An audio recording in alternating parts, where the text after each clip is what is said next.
명절 행복하게 잘 지내고 오셨습니까? 또 한편으로 생각하면 참 긴 명절이었어요. 그러나 안전하게 또 평안하게 잘 지내고 오셔서 감사합니다. 명절 때 저희 아들이 집에 왔다가 아빠 2025년 10월 달은 우리 직장인들이 몇 년 전부터 기다리던 가을입니다 그러더라. 그래서 왜 그러냐 그랬더니 10월 달에 열흘 휴가가 또 있대요. 그러니까 10월 10일 금요일 하루만 연차를 더 내면 개천절, 추석, 한글날 이렇게 연결되는 열흘짜리 휴가가 기다리고 있습니다. 그때 또 푹 쉴 거 생각하면서 힘내서 사십시오. 그 명절이 멀지 않았습니다. 그러나 아무튼 다시 시작하는 이 일상생활 속에서 하나님의 은혜와 복이 우리 성도들과 함께 하시길 축복합니다. 제가 말씀을 시작하면서 여러분에게 한 유명한 위인의 초상화 사진 한 장을 보여드리겠습니다. 이분이 누구냐 이렇게 묻기 전에 먼저 묻고 싶은 것은 이 초상화를 보시면서 인상이 어떻습니까?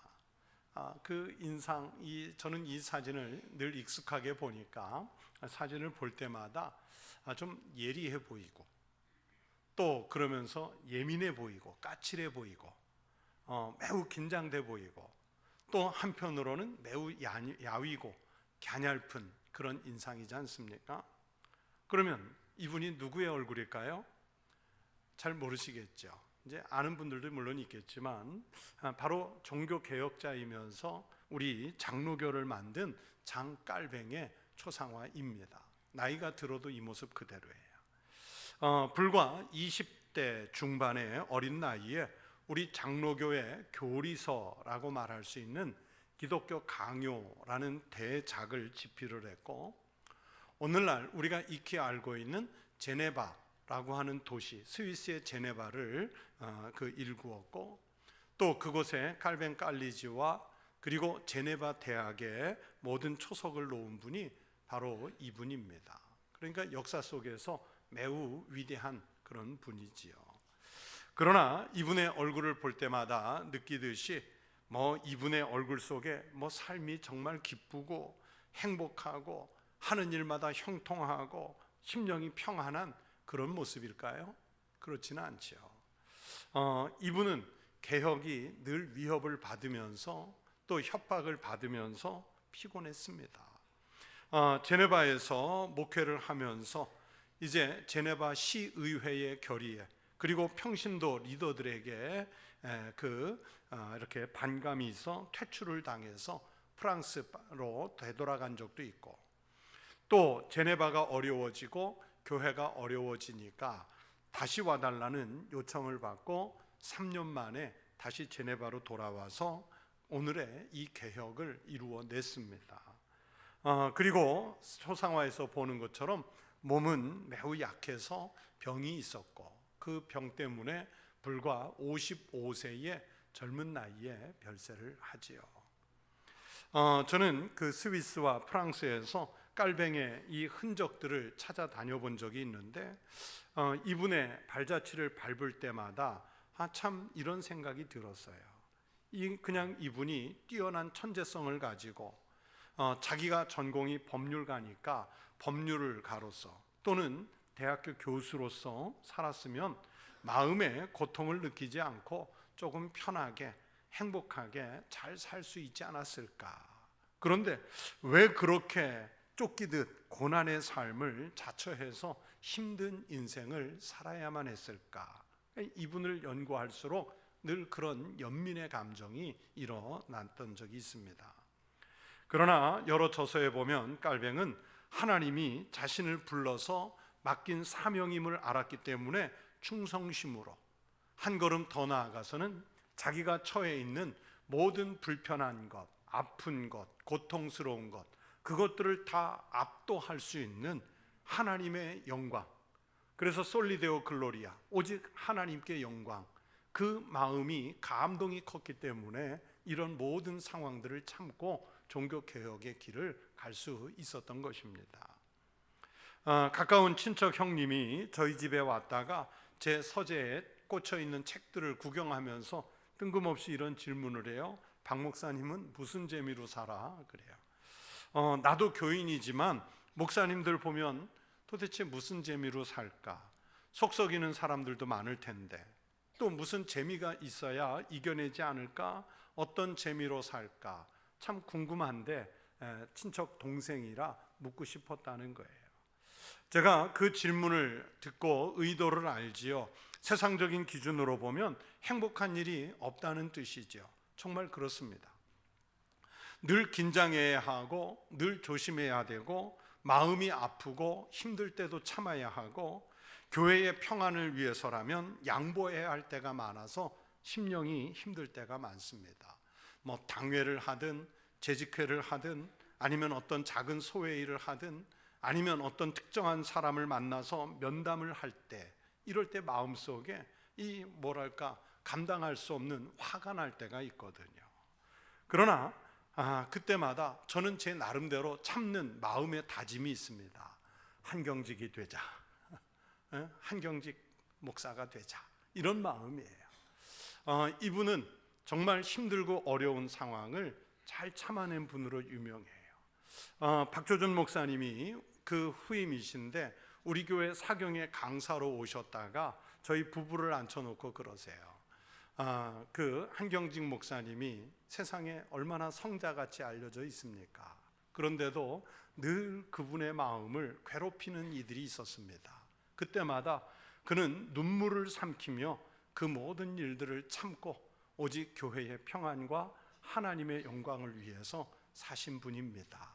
목회자로 그런 삶을 살았으면 좋겠습니다. 그렇게 저희 부부에게 목사님이 권면해 주셨어요.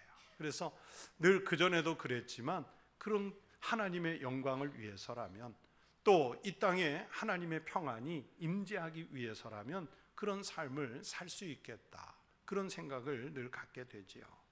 사실 모든 그리스도인들은 교회에서 예배를 드리고 하나님의 말씀을 듣고 교회 안에서 온전한 교제가 이루어진다면 우리 심령 속에서 우리 주변의 모든 상황을 압도할 수 있는 큰 기쁨이 일어나야 합니다. 오늘 우리가 읽은 성경 본문을 보시면 유대인과 사마리아 사람들의 관계 속에서 무슨 큰 기쁨이 일어날 수 있는 사회적 혹은 시대적 구조는 아니지요. 그런데 예수의 복음이 사마리아에 전파가 됐고 그러면서 그곳에서 성령의 역사가 일어났고 결과적으로 오늘 본문의 8절 말씀처럼 그 성에 큰 기쁨이 있더라. 이런 감동이 일어나야 합니다. 사마리아에 복음을 갖고 들어가 전도한 분은요 초대교회 7집사 중에 한 분인 빌립입니다. 그리고 스데반 집사님의 순교가 기점이 돼서 예루살렘에서 벌어지고 있는 기독교를 향한 박해 때문에 초대교회 교인들이 뿔뿔이 흩어지게 됐어요. 오늘 본문 바로 앞 3절에 보시면 사울이 교회를 잔멸할새 각 집에 들어가 남녀를 끌어다 옥에 넘기니라. 그래서 성도들은 박해를 피해서 붙잡히지 않으려고 흩어지게 됐고 그런 와중에 빌립은 유대인들의 손길이 잘 닿지 않는 사마리아로 가서 그 성에 복음을 전하게 됐습니다. 빌립이 복음을 전할 때 초대교회에 임하신 강력한 성령의 능력이 나타나서 사람들이 매우 놀라는 기적이 일어나지요. 7절이 바로 그 내용입니다. 많은 사람에게 붙었던 더러운 귀신들이 크게 소리를 지르며 나가고 또 많은 중풍병자와 못 걷는 사람이 나으니 이런 역사가 일어나는 것을 보고 그 사마리아 성에 큰 기쁨이 있었다고 오늘 본문은 전하고 있습니다. 여러분 생각해 보세요. 사마리아가 어떤 곳입니까? 이곳 사마리아는요 주전 6세기에 북왕국 이스라엘이라는 나라가 아수르에 멸망을 당하면서 아수르의 이주 정책으로 유다인들의 순수 혈통이 보존되지 못한 지역이에요. 남쪽 유다에 비해서 혈통적인 열등감에 빠져 있었습니다. 우상 숭배가 보편화되면서 종교적으로 혼합주의 그리고 여호와 신앙을 잃어버려서 유다 쪽 사람들에게 신앙적으로 무시를 당하고 살았습니다. 유대주의자들의 의도적인 분리 정책으로 이제는 이스라엘 12지파에 속했다기보다는 이스라엘 공동체에서 버림을 받아 마치 이방인처럼, 아니 이방인들보다 더 비천한 취급을 받던 사람들이 바로 사마리아 사람들입니다. 남쪽 사람들은요, 이곳 사마리아 사람들을 아주 비천하게 여겨서 접촉하지도 않았고, 또 혹시라도 사마리아 사람들을 접촉하게 되면 부정한 것으로 여길 정도였습니다. 여러분, 요한복음 4장에 보시면 예수님께서 사마리아 수가라고 하는 곳에 한 우물가에서 여인을 만나는 장면이 있지 않습니까? 그 우물가의 여인에게 예수님께서 물을 청하니까 여인이 뭐라고 그래요? 당신은 유대인인데 왜 내게 물을 달라 하십니까? 그렇게 얘기하잖아요. 그만큼 그 어색한 만남이에요. 바로 그런 곳에 빌립 집사가 복음을 전하러 들어간 것입니다. 예루살렘처럼 예배를 드릴 곳도 없고 남쪽 유다 사람들에게 냉대를 받아서 사람들을 경계하고 경제는 피폐해서 가난한, 말 그대로 기쁨이 없는 삶을 살아가고 있는 지역입니다. 그들에게 복음을 전하러 가지요. 세상에서 아무런 희망을 발견할 수 없었던 피폐한 영혼의 사마리아 사람들이 빌립을 통해서 예수 그리스도를 만나는 거예요. 성령님께서 역사하셔서 강하게 베푸시는 기적도 보게 됩니다. 많은 사람들에게 고통을 주던 귀신들이 쫓겨나가 그 영혼들이 자유를 얻었습니다. 중풍병자와 안진뱅이, 무수한 병자들이 나와서 신체의 자유를 회복하는 것을 목격하게 됩니다. 무엇보다 말씀을 통해 그들의 심령이 회복되는 복음을 듣는 기회가 주어졌어요. 여러분, 이런 놀라운 역사를 통해 그 성에 어떤 결과가 임했습니까? 오늘 주시는 말씀을 보면 사마리아 사람들이 예수를 영접하고 믿기 시작한 후에 그 성에 큰 기쁨이 있었다고 그러잖아요. 여러분도 8절 말씀을 함께 같이 읽어보시겠습니다. 8절입니다. 그 성에 큰 기쁨이 있더라. 한 번 더. 그 성에 큰 기쁨이 있더라. 그 성에 큰 기쁨이 있더라. 예수를 믿게 된 사람들이요, 이제 기쁨으로 자기들의 감정과 신앙을 표현할 수 있게 됐어요. 다시 생각해 보세요. 지금 며칠 전에, 몇 주 전에, 몇 달 전에 예수를 영접했다고 갑자기 그들의 상황, 형편이 나아졌나요? 유대인들의 냉대가 풀리고 인종차별이 사라지고 사마리아인의 가난함과 황폐함이 회복되고 그러면서 사람들의 삶의 환경, 여건이 갑자기 좋아졌나요? 아니죠.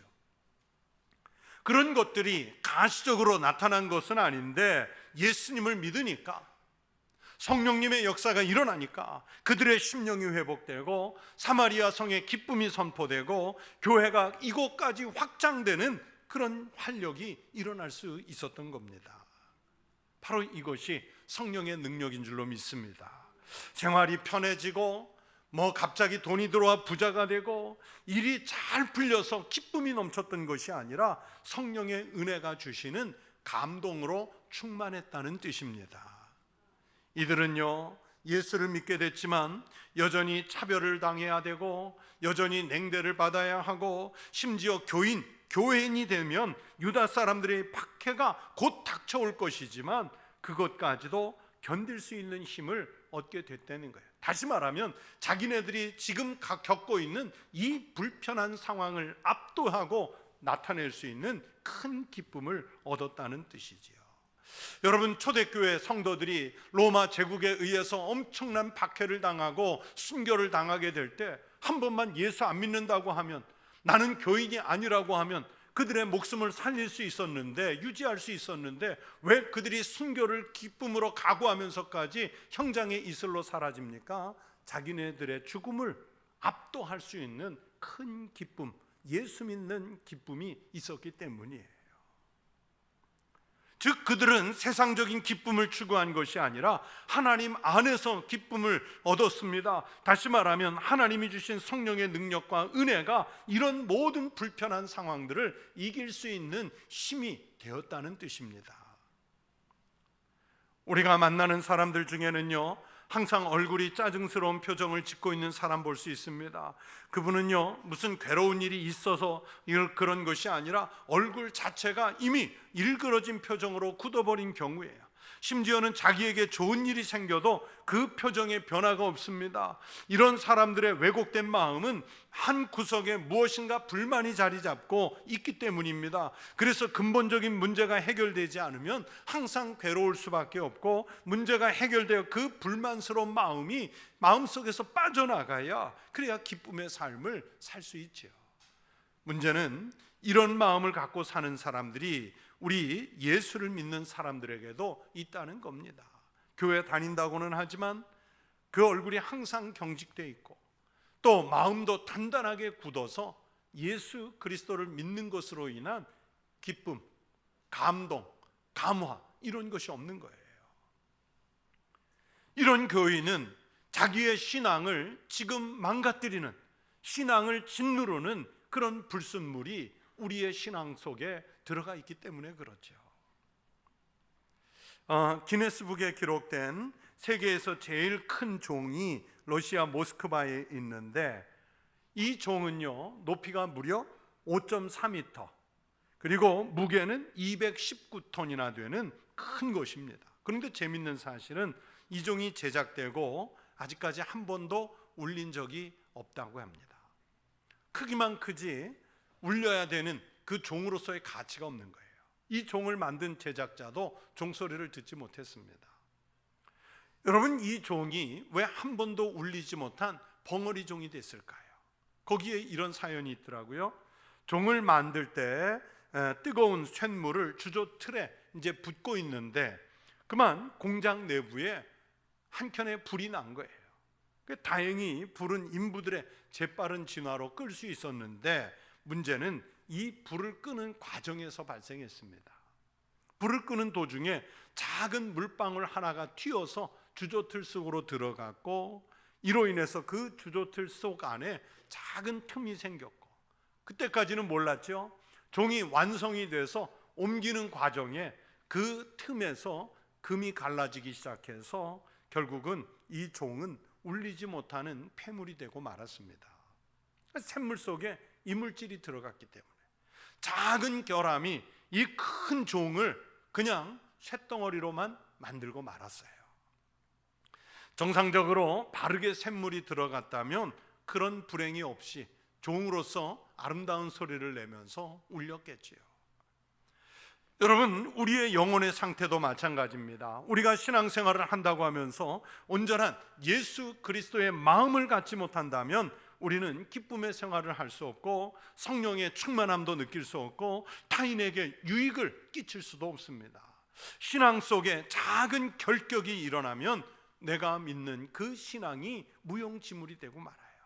그래서 신앙의 순결성을 유지하기 위해서 100% 신앙이 될 수 있도록 온 힘을 우리가 기울여야 합니다. 바울 사도를 보세요. 자기는 감옥에 갇혀 있으면서도 부자유한 그런 상태에서 밖에 있는 자유로운 사람들에게, 감옥에 갇혀 있는 부자유스러운 사람이 편지를 쓰는 거예요. 빌립보 교인들에게 기뻐하고 또 기뻐하라고 편지를 씁니다. 주 안에서 항상 기뻐하라. 내가 다시 말하노니 기뻐하라. 바울과 실라가 옥에 갇혀서도 하나님을 찬양하는 기쁨의 소리를 낸 적이 있습니다. 그랬더니 땅이 진동하고 그들을 묶었던 착고가 풀리고, 그러면서 옥문이 열리는 기적을 체험했습니다. 이분들은요, 옥문을 열고 도망갈 수 있는 기회가 생겼다는 것 때문에 기뻐한 것이 아니라 그곳에 있으면서 전도할 기회를 얻었다는 것을 기뻐했습니다. 신앙이 지금의 이 고난을, 옥중에 갇혀있는 이 고난을 압도했던 거예요. 예수님은 우리의 삶과 생활 속에, 그리고 마음 속에 들어오시면 우리 인간이 가지고 있는 결함을 밖으로 밀어내시고 우리에게 아름다운 기쁨을 허락해 주시는 줄로 믿습니다.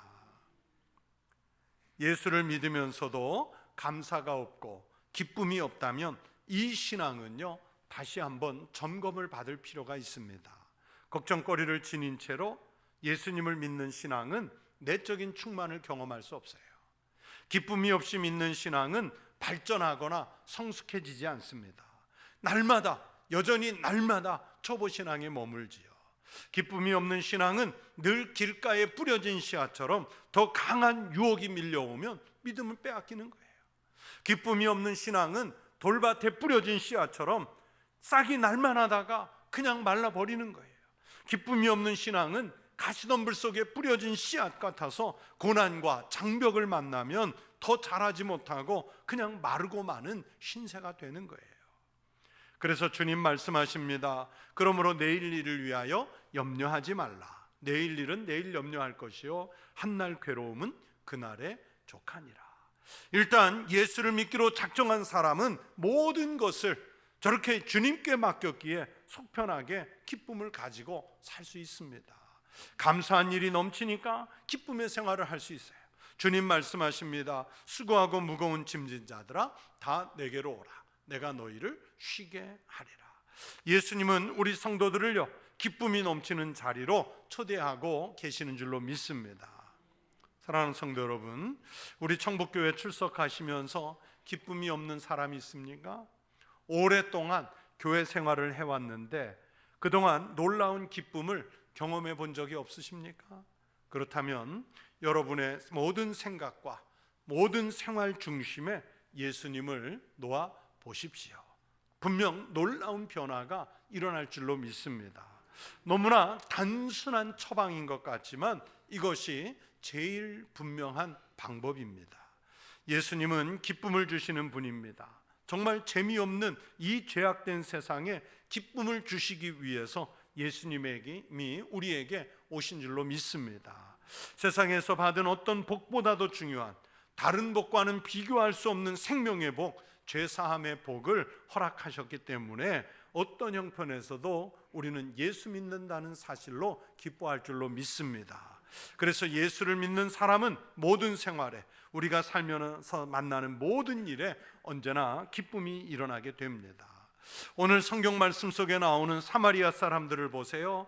그렇게 기쁨이 없던 사람들이 예수를 믿고 기뻐했던 것처럼 우리도 나의 죄를 속량하시기 위해서 오신 예수님, 부활하신 예수님이 생명을 주시는 기쁨의 잔치에 동참하여 기쁨으로 살아가는 여러분이 되시기를 축원합니다. 지난 가을에 우리가 가을에 그 기독교 인문학 강좌를 매해 여는데 지난 가을에는 기독교 미술을 다루었어요. 그 기독교 미술을 다루면서 반 고흐, 우리가 익히 알고 있는 유명한 화가이지 않습니까? 이 반 고흐에 대해서 참 많은 것을 다시 배운 시간이었습니다. 올해 우리 교회 달력 제작하면서 기독교 작가들의 그림이 각 월마다 실려 있는데 1월달 그림이 바로 반 고흐의 별이 빛나는 밤이라는 작품입니다. 이 반 고흐는요 원래 그 목사의 아들로서 매우 독실한 기독교인이었지요. 그러면서 아버지가 이제 장로교 목사님이셨는데 자기도 아버지와 같이 그렇게 목회자가 되고 싶어 했는데 그만 신학교 입학을 준비하는 시험에서 떨어져서 목회자가 안 됐어요. 신학교를 못 갔어요. 그러면서 전업 화가가 됐는데 그분은 그림을 통해서 자신의 신앙을 표현하고, 그래서 별에는 밤에도 보면, 별이 빛나는 밤에도 보면 중앙에 교회가 있어요. 그렇죠? 교회가. 그러면서 그 사람과 그 사람에 대한 사랑과 존경을 늘 그림으로 표현한 작가지요. 그런 고흐가 동생 테오에게 남긴 편지들이 많이 남아 있는데 우리가 알고 있는 대로 고흐의 인생이 뭐 그렇게 평안하고 행복하고 즐거운 게 아니잖아요. 고흐가 얼마나 고통스러운 마음을, 그 심령이 얼마나 괴로운 마음을 가지고 살았는지 우리는 많은 자료들을 통해 알고 있습니다. 그런데도 그렇게 불행과 큰 고통을 겪으면서도 고흐가 동생에게 보낸 편지들을 보면 성경을 읽을 때만의 즐거움, 하나님 앞에 무릎 꿇고 기도할 때 주시는 즐거움, 하나님이 주시는 은혜에 대한 감동, 이런 것들을 표현한 내용이 편지 속에 참 많습니다. 그러면서 자기 동생에게도 편지 속에서 신앙을 잘 지키라고, 그리고 성경을 꼭 읽어야 한다고 권면하는 내용들이 꽤 많아요. 그렇게 고흐의 신앙과 삶을 보면서 삶의 행복은 외부로부터 오는 것이 아닌 걸 깨닫게 됩니다. 여러분, 사마리아 성에 큰 기쁨이 임하는 것을 보면서 그 기쁨이 어디서 오는지 알 수 있습니다. 깔뱅도 그렇고 고흐도 그렇고 우리도 그렇습니다. 기쁨의 근원은 항상 내 마음에 무엇을 담고 사느냐 하는 것에 달린 것입니다. 교회를 아무리 오래 다녀도 예수 그리스도가 내 안에 충만하지 못하면 기쁨이 없어요. 그러나 이제 막 시작하는 신앙일지라도 내 안에 그리스도 예수가 충만하면 그 삶은 하나님께서 기쁘게 해 주시는 줄로 믿습니다. 여러분, 오늘 본문 말씀을 잘 읽어보십시오. 사마리아 사람들이 기적을 보고 귀신이 쫓겨나가고 병자들이 일어나서 예수를 믿고 기뻐하기도 했지만 근본적인 것은 그 앞에 다른 것이 있지 않습니까? 그 흩어진 사람들이 두루다니며 복음의 말씀을 전할세. 무엇을 전했다고요? 복음의 말씀, 기쁜 소식이죠. 빌립 집사도 사마리아 성에 내려가 그리스도를 백성에게 전파하니 라는 말씀 보세요. 예수님은 전했잖아요. 여러분, 이 말씀을 들은 무리들은 빌립의 말, 즉 그리스도, 복음을 듣는 그 말씀을 들은 거예요. 그리고 듣기만 한 것이 아니라 듣고 한 마음으로 따랐다고 기록합니다. 한 마음으로 그가 하는 말을 따르더라. 복음을 듣고 한 마음으로 따른 거예요. 믿은 거예요. 그랬더니 기적이 나타나고 귀신이 쫓겨나가고 병든 자들은 치유되는 이 성령의 역사가 그 속에서 일어난 것이지요. 이 놀라운 현상에 대해 성경은 이렇게 한마디로 정리했습니다. 그 성에 큰 기쁨이 있더라. 그 성에 큰 기쁨이 있더라. 성령은 이렇게 역사하십니다. 여러분, 너무 당연한 권면이지만 금년에 예수님 잘 믿으세요. 그러면 여러분이 갖고 있는 슬픔, 걱정, 어려움, 여러분이 처해 있는 어두운 이런 모든 상황들을 압도할 수 있는 곤고한 인생을 누릴 수 있는 기쁨을 주실 줄로 믿습니다. 예수님은 기쁨을 주시는 분이지 슬픔을 주시는 분이 아니세요. 우리 성도들이 우리 교회 출석하시면서 큰 기쁨이 넘치시기를 축원합니다. 오늘날 우리 한국 상황이, 오늘날 우리가 살고 있는 시대가 정말 암울하다, 어렵다, 어둡다 많이 하죠. 사마리아 도성 같은 느낌이 듭니다. 그러나 여러분, 이럴 때 예수 잘 믿는 우리 그리스도인이 있고 예수 그리스도를 따르는, 한 마음으로 따르는 교회가 있을 때 저들에게 큰 기쁨과 희망을 주게 될 줄로 믿습니다. 이 믿음 가지고 살아가시기를 우리 주의 이름으로 축원합니다. 기도하겠습니다. 하나님 아버지, 우리가 어떤 어려운 형편에 놓였을지라도 예수 그리스도를 믿는 그 믿음 때문에 기쁨을 회복하게 하여 주시옵소서. 오늘날 우리 한국 상황이, 또 세계적인 상황이 정말 힘들고 어려운 형편에 놓였을지라도 그리스도인들이 도처에 있고 교회가 있음으로 인해 희망을 발견하고 기쁨이 일어나게 하여 주시옵소서. 사마리아 그 도성에 큰 기쁨이 있었던 것처럼 우리 교회 안에도, 우리 청주 도성에도, 그리고 우리나라에도 큰 기쁨이 임하게 하여 주시옵소서. 예수님 이름으로 기도하옵나이다. 아멘.